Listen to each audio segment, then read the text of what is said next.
We have already noticed that the hours of daylight are getting shorter, and that lack of sunshine can sometimes coincide with a type of depression that's related to changes in seasons. It's called seasonal affective disorder, or SAD, and here to talk about it is Dr. Shana Feibel from the Lindner Center of Hope. Good morning, doctor. Thank you so much for joining us.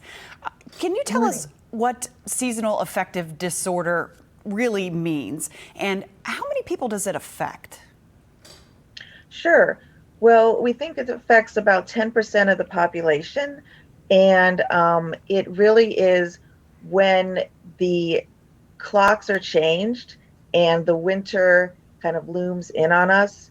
We often become depressed when we wouldn't ordinarily become depressed. And so we have lack of concentration, we get more tired, we have low energy, and we can also become so depressed that we have suicidal thoughts. Now, this is something that really isn't just kind of the winter blues. When you're talking seasonal affective disorder, this is something that disrupts your life. Is that correct? Exactly. That's a great statement. Yes. So some people have the winter blues, but this is something that's more serious. It does disrupt your life in all spheres, social, work life, home life. So yes, it does disrupt your life and again can become a serious thing. What do you think? Do they have any understanding of what might cause seasonal affective disorder? Well, because the clocks are changing and things like that, our biological internal clock can get confused. And so it actually can reduce the feel good chemicals that we have in our bodies regularly. And this, of course, can bring on depression.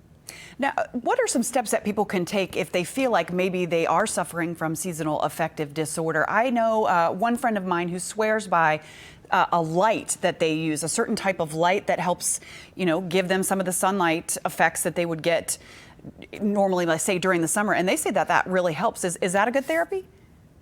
Yes, that's part of the therapy. It's called a light box, and it actually helps to create the natural light that we have during, say, the spring and winter. I mean, the spring and summer. So very, very helpful for us. We also think that antidepressants are helpful. We also know that having a therapist is very helpful. And so we recommend a number of things to help with these issues in the winter.